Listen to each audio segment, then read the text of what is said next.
రైతు బాగుంటే సమాజం బాగుంటుంది అని అనుకుంటాం కదా.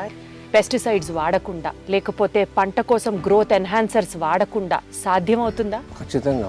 ఒక పక్క నైట్రోజన్లు, ఫాస్ఫరస్ ఎరువులు వాడుతున్నా రైతులు నష్టపోతున్నారే. అవి వాడటం వల్లే నష్టపోయారు. అసలు రైతు కొడుకు రైతుగా ఉండట్లేదు కదా. వ్యవసాయం చేస్తే పిల్లనెవరు, వ్యవసాయం చేస్తే ఎమరాల్డ్ స్వీట్స్ అండ్ రైడ్స్ జరగడాలు మానసికంగా ఎలా ఎదుర్కొన్నారు సార్ దాన్ని? ఆ ఒక్కరోజు అసలు నేను ఫ్యూచర్ గోల్ ఏంటి గురువు గారు? హాస్పిటల్ ఖాళీ అవ్వాలి. యంగ్ జనరేషన్ రైతులకి ఎస్పెషల్లీ ఒక ట్రైనింగ్ కానీ, ఒక వర్క్ షాప్ లాగా కానీ ఏమైనా ఆర్గనైజ్ చేయడం, వాళ్ళకి మీరు ఇన్పుట్స్ ఇవ్వడం, అలాంటిది ఏదైనా ఒకటి మీరు చేస్తే బాగుంటుందేమో అనిపిస్తుంది సార్. ఫిబ్రవరి 15వ తేదీ నుంచి కాన్హా అక్కడ 10 రోజుల పాటు ఈ కార్యక్రమాన్ని చేయబోతున్నాం. ఫస్ట్ ప్రయారిటీ ఆంధ్రప్రదేశ్, తెలంగాణలో యువ రైతులు.